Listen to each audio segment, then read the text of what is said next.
नमस्कार, डेली 24 भारत देख रहे हैं आप। मैं हूं आपके साथ साहिल धुलिया। बुलेटिन की शुरुआत करेंगे। प्रधानमंत्री नरेंद्र मोदी ने भारत और ऑस्ट्रिया के बीच बढ़ते सहयोग पर अहम बयान दिया है। उन्होंने कहा कि इंफ्रास्ट्रक्चर, इनोवेशन और वहनीयता के क्षेत्र में दोनों देश भरोसेमंद साझेदार रहे हैं। पीएम मोदी ने दिल्ली मेट्रो और हिमालय की ऊंचाई पर बने अटल टनल का उदाहरण देते हुए कहा कि इन परियोजनाओं में ऑस्ट्रिया की टनलिंग विशेषज्ञता की अहम भूमिका रही है। उन्होंने कहा कि कई बड़े इंजीनियरिंग प्रोजेक्ट्स में ऑस्ट्रियाई कंपनियां सक्रिय भागीदार रही हैं। उन्होंने जोर देकर कहा कि दोनों देशों की साझेदारी न केवल तकनीकी सहयोग तक सीमित है, बल्कि ये विकास और नवाचार की दिशा में भी मजबूत होती जा रही है। भारत और ऑस्ट्रिया के बीच ये सहयोग भविष्य में और अधिक परियोजनाओं में देखने को मिल सकता है, जिससे इंफ्रास्ट्रक्चर क्षेत्र को नई गति मिलने की संभावना है। फ्रेंड्स, इंफ्रास्ट्रक्चर, इनोवेशन और सस्टेनेबिलिटी में भारत और ऑस्ट्रिया भरोसेमंद साझेदार रहे हैं। दिल्ली मेट्रो हो या हिमालय पर 10,000 फीट की ऊंचाई पर बना अटल टनल, ऑस्ट्रिया की टनलिंग एक्सपर्टीज ने अपनी मजबूत छाप छोड़ी है। इतना ही नहीं, रेलवे प्रोजेक्ट से लेकर गुजरात के गिरनार रोपवे तक, क्लीन एनर्जी से लेकर अर्बन डेवलपमेंट तक भारत के कई इंजीनियरिंग प्रोजेक्ट्स में ऑस्ट्रियन कंपनियां सक्रिय भागीदार रही हैं। वहीं केंद्रीय गृह मंत्री अमित शाह ने नारी शक्ति वंदन अधिनियम को लेकर विपक्ष पर तीखा हमला बोला है। उन्होंने कहा कि इस अधिनियम के साथ तीनों बिलों को एक साथ लाए गए थे और सदन ने सहमति से उन्हें पास किया था। अमित शाह ने आरोप लगाया कि विपक्ष पहले से ही विरोध करने का मन बनाकर सदन में आया था, इसलिए हर मुद्दे पर अनावश्यक विरोध किया जा रहा है। उन्होंने कहा कि विधायी प्रक्रिया में सहमति के बावजूद राजनीतिक कारणों से विरोध करना लोकतांत्रिक परंपराओं के अनुरूप नहीं है। गृह मंत्री के अनुसार सरकार का उद्देश्य स्पष्ट है और बिलों का मकसद देश के विकास और सामाजिक सशक्तिकरण से जुड़ा हुआ है। उन्होंने विपक्ष से अपील की है कि वो रचनात्मक चर्चा में भाग लें। सदस्य वेणुगोपाल जी ने एक प्रकार से दो मुद्दे उठाए। एक मुद्दा टेक्निकल है कि जो संविधान संशोधन होता है, इसमें गण की आपूर्ति अलग होती है और जो कानून होता है उसमें गण की आपूर्ति अलग होती है। सदन के बहुमत के जो रूल्स है, जो नियम बने हैं, वो अलग अलग हैं। इसलिए इस पर साथ में विचार नहीं हो सकता। और दूसरा कि जब डिबेट होती है तब संविधान संशोधन पर डिबेट अलग होना चाहिए और बिल पर अलग डिबेट होना चाहिए। माननीय अध्यक्ष जी, ये जो 3 बिल, एक संविधान संशोधन और 2 बिल सदन के सामने अभी प्रस्तुत किए हैं, उसमें से संविधान संशोधन करने के बाद महिला आरक्षण को लॉजिकल एंड ले जाने के लिए ये 2 कानून जरूरी है, इसलिए 2 कानून साथ में लाए गए। वहीं उत्तर प्रदेश के मुख्यमंत्री योगी आदित्यनाथ ने एक जनसभा को संबोधित करते हुए पश्चिम बंगाल की स्थिति को लेकर तीखा बयान दिया है।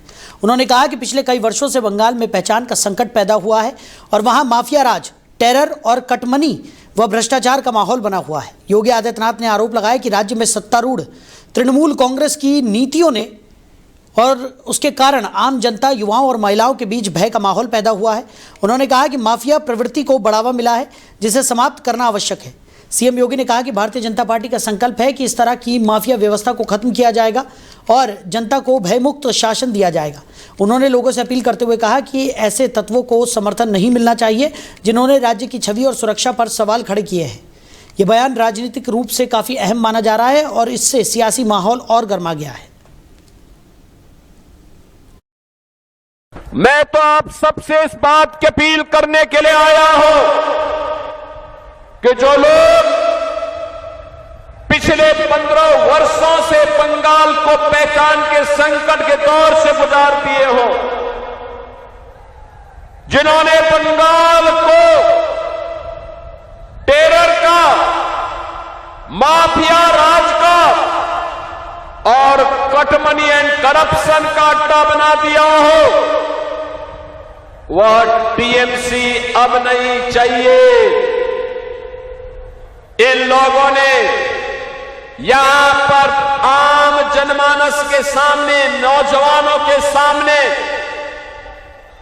बेटी और बहनों के सामने एक भय का माहौल पैदा किया है। इनके कारण माफिया पैदा हुए हैं, सैंड माफिया, कोल माफिया, लैंड माफिया। ये माफिया प्रवृत्ति, ये बीजेपी इसको समाप्त करेगी, बीजेपी का संकल्प है।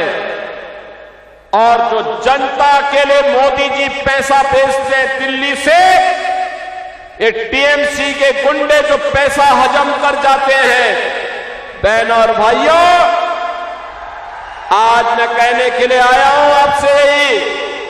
इसी बीच कानून मंत्री का बड़ा बयान सामने आया। लोकसभा सीटों में 50% वृद्धि का प्रस्ताव रखा तो महिलाओं के लिए 272 सीटें आरक्षित की जाएंगी। परिसीमन के बाद ढांचा बदल सकता है।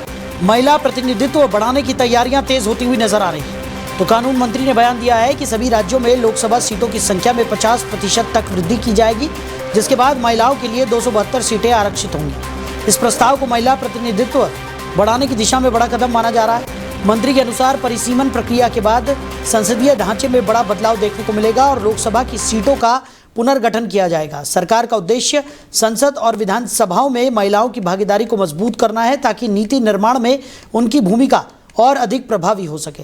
ये भी कहा गया है कि इस बदलाव से राजनीतिक प्रतिनिधित्व का संतुलन बेहतर होगा और लोकतंत्र को नई मजबूती मिलेगी। हालांकि इस प्रस्ताव पर राजनीतिक और संवैधानिक स्तर पर आगे विस्तृत चर्चा की संभावना है।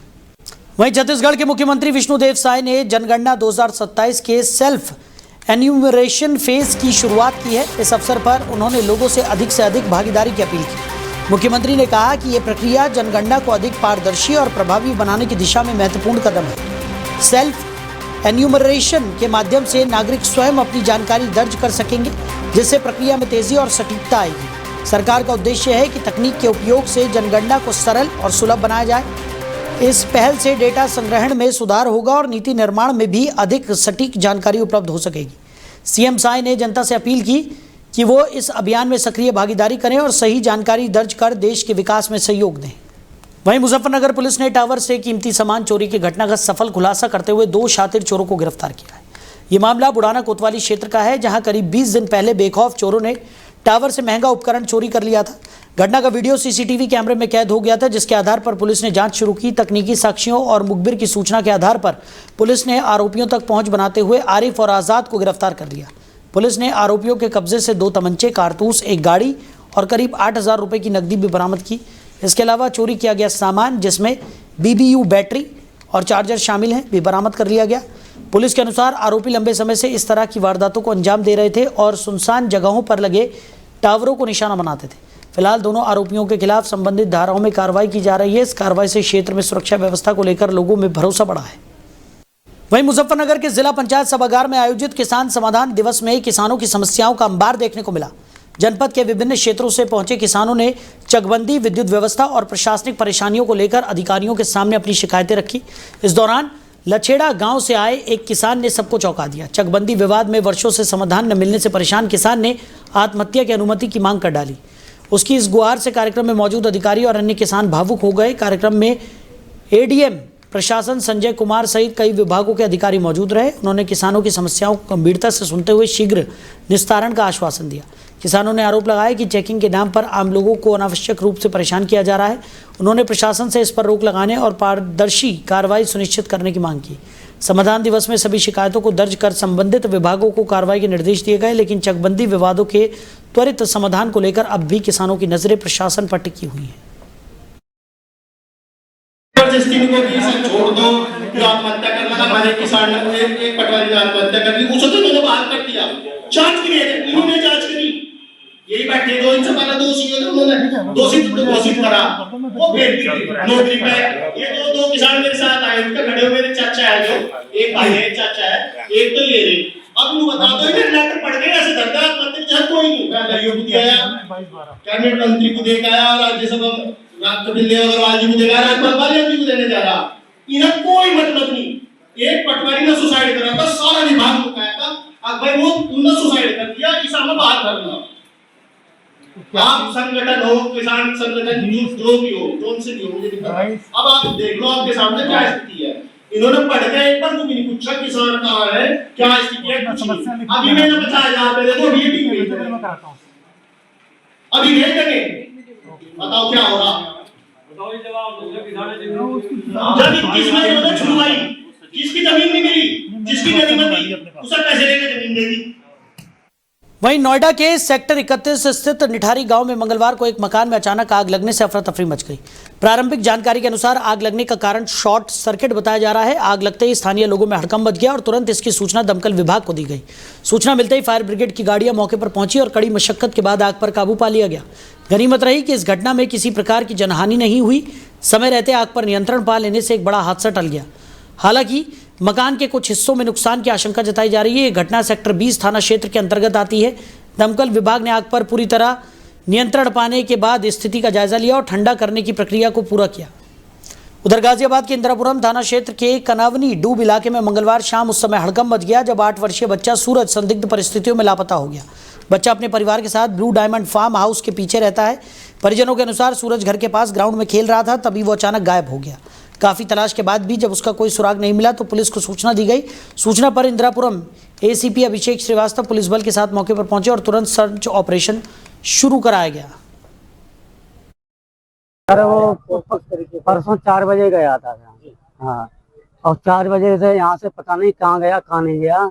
मैं इंतजार देख रहा उसका, आ जाए अभी, आ जाए, नहीं आया वो जी। हाँ, तो अभी नदी के पास जो है उनका कपड़े मिले हैं। नदी के पास सर वो कपड़े पता नहीं है कि नहीं, उसके हैं कि नहीं है जी। हाँ, चप्पल में क्लियर नहीं है अभी। अभी क्लियर नहीं है सर। तो जो कपड़े मिले हैं वो किसके हैं? वो पता नहीं, नदी पे मान लो कोई लड़का छीनते रहे थे वहाँ पे, पता नहीं किसके हैं किसके नहीं, कोई पता नहीं है उसका। कल 3 बजे आओ बच्चा हमारा, और 3 बच्चन के साथ 4 बच्चन के साथ देखो वो है। अब हमें जा नहीं पता है कि किसी ने धकेला है कि किसी ने इधर से पकड़ के ले गया। हमारे बच्चे के कपड़े हम रात से ढूंढ रहे, जब नहीं मिले, ना चप्पल थी ना कपड़े थे, अभी मिले हैं। और ये सर भी देख के गए हैं। कौन? जो अभी जिन्हें कपड़ा मिले ना वो भी देख के गए हैं। हाँ, इस समय मौजूद हूँ गाजियाबाद के इंदिरापुरम इलाके में। इंदिरापुरम का कनावनी गांव है और ये डूब क्षेत्र में इस समय हम खड़े हैं।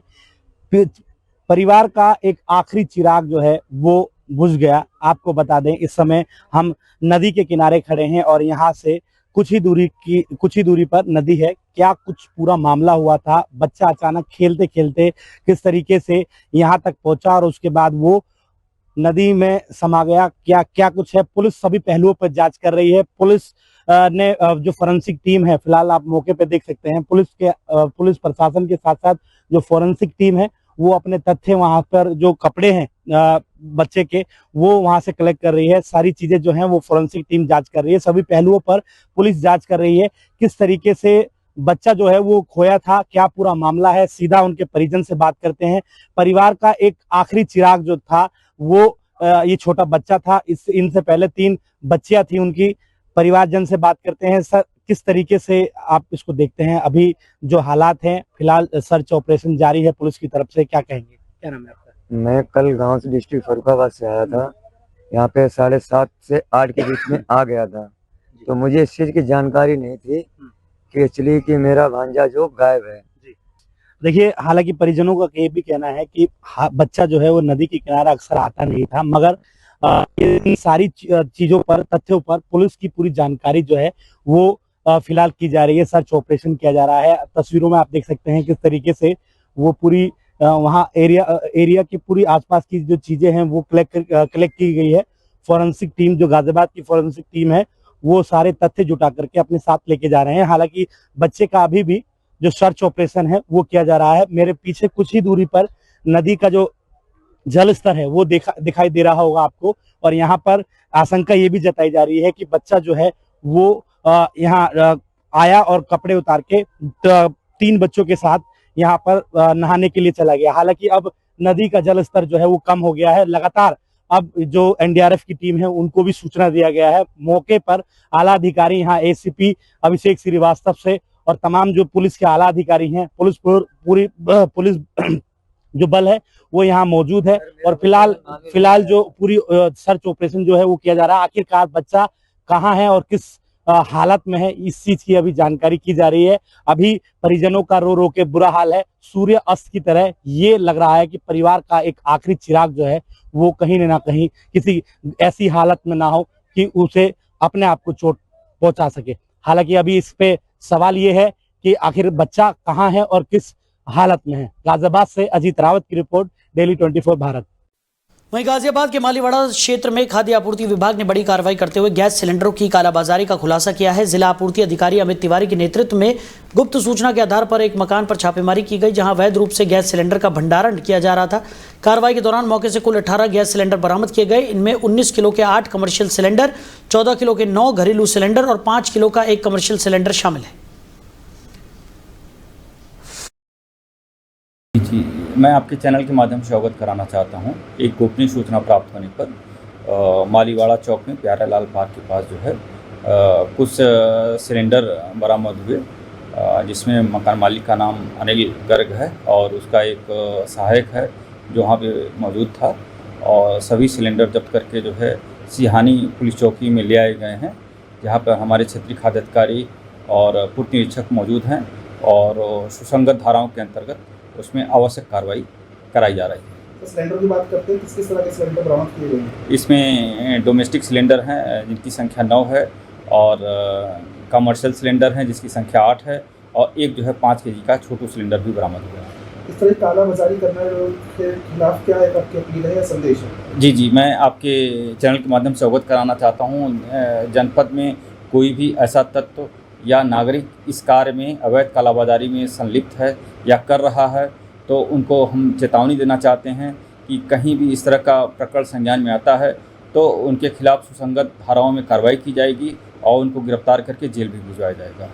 जी, मैं आपके वहीं डीग जिले में अवैध खनन के खिलाफ चलाए जा रहे ऑपरेशन पृथ्वी के तहत पहाड़ी थाना पुलिस ने बड़ी कार्रवाई की है। पुलिस अधीक्षक शरण गोपीनाथ के निर्देशन में चलाए गए इस अभियान में पुलिस ने अवैध खनिज परिवहन कर रहे कुल 5 हाइवा डंपर और 1 ट्रैक्टर ट्रॉली को जब्त कर लिया है। पुलिस टीम जब घाट मीका चौराहे से घिसेड़ा रोड पर गश्त कर रही थी तभी सामने से आ रहे 4 हाइवा डंपर और एक 22 चक्का ट्रेलर को रोका गया।